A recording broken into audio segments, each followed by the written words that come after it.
Hello everyone, welcome back to The Budget Sportsman. Thank you so much for joining me on today's video. If you're a regular follower of my channel, then you know that I usually don't do a whole lot of gun content, but today I do want to do a video about this gun. This is my Taurus Tracker 627, which is chambered in .357 Magnum. The reason I want to make a video about this is because I have hunted with this several times in the past and posted videos to my channel, but 2 years ago specifically, I hunted with this setup right here with this red dot scope mounted to the top of my revolver.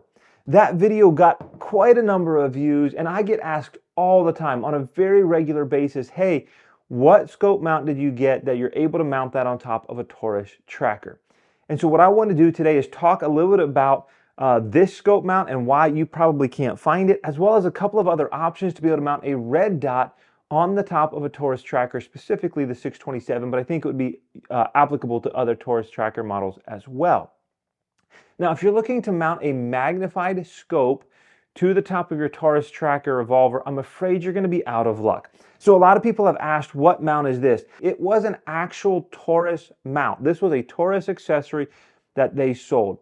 I bought this several years ago, and what it does is it mounts right through the slots in the rib of the barrel. And it mounts on there very, very securely. And of course, you could mount pretty much anything. It's a Picatinny rail. You can mount this big red dot. You could certainly mount a magnified scope if that's what you wanted to do. If you had a nice pistol scope, you certainly could do that. Unfortunately, this rail is no longer available to my knowledge. I've searched for it. Others have searched for it. I'm sure it's why I get questions over and over again, because this one is no longer available. Now, I have seen it from time to time on eBay. So if you want this rail, then you're going to have to dig through eBay. You're going to have to be patient and wait for one to come up that's going to fit your gun. But if you just want to go out and buy something, it's really not available. So why isn't it available? I don't know, but I have heard some rumors that there were some issues with that mount actually cracking the frame or cracking the rib on the barrel. And so Taurus discontinued it. I don't know if that's true or not. It's just a rumor that I heard and some information that I found out. So in addition to the fact that this rail right here is no longer available, I've decided for myself that I wasn't really happy with this setup anyways, and I wanted to move to something else. For me, I really enjoy the look of this gun when it's bare, when there's no big red dots and extra rails and mounts connected to it. I really enjoy the look of the gun a lot better without all of that. However, I know that I do shoot it a little bit better with a red dot scope, especially for hunting or a red dot sight of some sort. So as I started digging around, I found two different options that will allow you to mount a micro red dot to the top of the Taurus Tracker 627 or other tracker models, and it will get this gun back to looking a little bit closer to bare gun, but still give me that red dot functionality. So let me show you the two options that I found. The first one that I found is the Weigand Maching and Design. This is the Weig-a-tinny TR Minis, and this is a Picatinny style rail that is going to mount. You're going to remove the rear sight from the gun, and this is going to mount in place of your rear sight. Again, this is a Picatinny style rail, and they suggest that you don't mount anything on this rail that is over a 3-ounce sight. So while it is Picatinny, you could probably mount some things on there that are a little bit bigger and heavier. It is really recommended for some smaller and lightweight sights. The other option that I found here is from Allchin Gun Parts. And Allchin Gun Parts has this one. It's called the Taurus Tracker 608 RMR mount. And this is going to work well for an RMR footprint micro red dot. So both of these are intended for much smaller sights than what I currently have on the revolver. Now, before we dive more into those two mounts, I do want to mention the micro red dot that I chose to put on this gun. This is the Primary Arms Mini Reflex sight, and this is the Gen 2. I don't think it's been out that long, but it's got some newer features to it, and I really like it. One of the reasons I chose this is after doing some research, it was a commonly recommended reflex micro red dot sight that was in the budget category. This does cost about $150, so it's not quite the budget where you're going to go on Amazon and find one for $30 to $40. But some of those were really sketchy in the reviews. This one had great reviews and great warranty that stood behind it. And another thing about this little micro red dot that I really appreciated is that it actually comes with both the RMR footprint or a Picatinny adapter. And so I'm going to be able to choose which one of these two mounts is going to work better for me, and I'm going to have a sight that's going to work either way that I want to go. Now, another interesting thing about the Primary Arms Mini Red Dot here, it's called the Mini Reflex Sight Gen 2, is that this new Gen 2 version has auto live technology, which means that you can turn it on when you go out hunting and not worry about leaving it on all day or even all hunting season.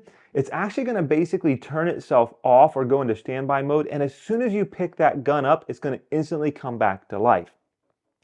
Even if you left this sight on medium all the time, I think it has something like a 40,000 hour battery life with just a CR2032 battery that's inside this little sight.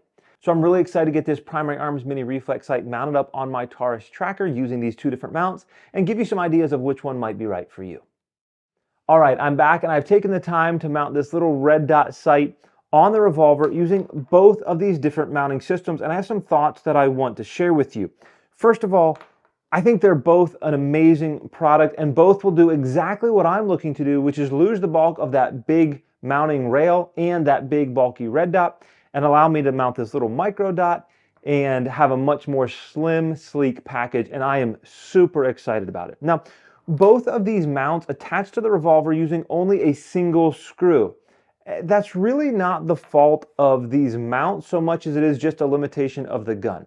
The rear sight on this Revolver is held on by a single screw and a roll pin.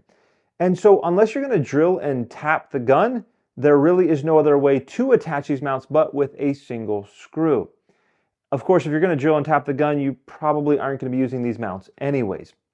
Now, while they both use a single screw, one thing that did surprise me a little bit is that neither one of them actually utilized the original roll pin that was part of the system that held the rear sight in place. Now, I don't know the reason for that. I'm guessing that it may be that the tolerances to get that roll pin hole in the exact right location would just be too precise for the machine shops that are making these products. I don't know that. It's just a guess. But, you know, I am a little bit nervous, to be honest with you, about these mounts and an optic being held on really by a single screw. I don't think it's going to be an issue if you use the proper thread locker as instructed in the instructions, but it would make me feel better if there was at least another attachment point, and I think even just the roll pin would make me feel a little bit better. All right, so next up, I want to talk about one of the major differences that I see between these two different mounts, and that is the height of your optic over the height of your bore.